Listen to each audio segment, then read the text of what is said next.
पांचों पांडवों का जन्म कहाँ और कैसे हुआ था। नमस्कार दोस्तों, स्वागत है हमारे गंगा ज्ञान धारा यूट्यूब चैनल में। पांचों पांडवों का जन्म पिता के होते हुए भी अनोखे रूप में हुआ। एक बार राजा पंडु अपनी दोनों पत्नियों सहित कुंती तथा मांद्री के साथ अखेट के लिए वन में गए। वहां उन्हें एक मृग का मैथुनर्थ जोड़ा दिखाई दिया। पंडु ने तत्काल अपने बाणों से उस मृग को घायल कर दिया। मरते हुए मृग ने पंडु को शाप दिया, राजन, तुम्हारे समान क्रूर पुरुष इस संसार में कोई भी नहीं होगा।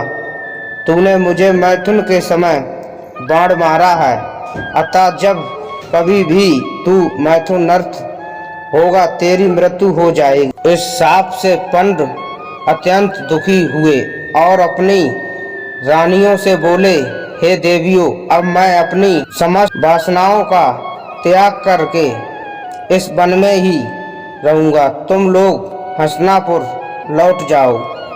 उनके वचनों को सुनकर दोनों रानियों ने दुखी होकर कहा, नाथ, हम आपके बिना एक क्षण भी जीवित नहीं रहती हूँ। आप हमें भी वन में अपने साथ रहने की कृपा कीजिए। पंडु ने उनके अनुरोध को स्वीकार करके उन्हें वन में अपने साथ रहने की अनुमति दे दी। इसी दौरान राजा पंडु ने अमावस्या के दिन ऋषि मुनियों को ब्रह्मा जी के दर्शन के लिए जाते हुए देखा।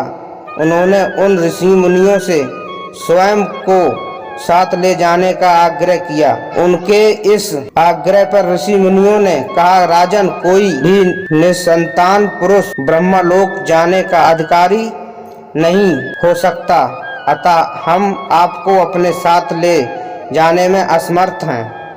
ऋषि मुनियों की बात सुनकर पंडु अपनी पत्नी से बोले, हे कुंती, मेरा जन्म लेना ही व्यर्थ हो रहा है, क्योंकि संतानहीन व्यक्ति शरणा, ऋषि शरणा, देव शरणा तथा मनुष्य शरणा से मुक्ति नहीं पा सकता। क्या तुम पुत्र प्राप्ति के लिए मेरी सहायता कर सकती हो? कुंती बोली, हे अरे पुत्र, पाशा ऋषि ने मुझे ऐसा मंत्र प्रदान किया है जिससे मैं किसी भी देवता का आह्वान करके मनवांचित वस्तु प्राप्त कर सकती हूँ। आप आज्ञा दीजिए, मैं किस देवता को बुलाऊं? इस पर पंडु ने धर्म को आमंत्रित करने का आदेश दिया। धर्म ने कुंती को पुत्र प्रदान किया, जिसका नाम युधिष्ठिर रखा गया। अंतर में पंडु ने कुंती को पुनः वायुदेव तथा इंद्रदेव को आमंत्रित करने की आज्ञा दी। वायुदेव से भीम तथा इंद्र से अर्जुन की उत्पत्ति हुई। तत्पश्चात पंडु की आज्ञा से कुंती ने मांद्री को उस मंत्र की दीक्षा दी। मांद्री ने अश्विनी कुमारों को आमंत्रित किया और नकुल तथा सहदेव का जन्म हुआ। एक दिन राजा पंडु मांद्री के साथ वन में सरिता के तट पर कर रहे थे। वातावरण अत्यंत ठीक तथा और शीतल मंद सुगंधित वायु चल रही थी। सहसा वायु के झोंके से मांद्री का वस्त्र उड़ गया। इससे पंडु का मन चंचल हो उठा और वे मैथुन में प्रवृत्त हुए ही थे। पापवश उनकी मृत्यु हो गई।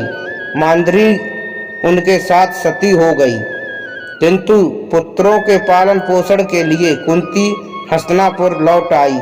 नमस्कार दोस्तों, अब आप जान ही गए होंगे इस कहानी के दौरान पांडवों का जन्म कैसे हुआ था। आइए मिलते हैं अगली कहानी में, तब तक बने रहिए हमारे चैनल के साथ। कहानी अच्छी लगी हो तो हमारे चैनल को सब्सक्राइब कर देना। कमेंट में जय श्री राम, जय श्री कृष्णा, राधे राधे।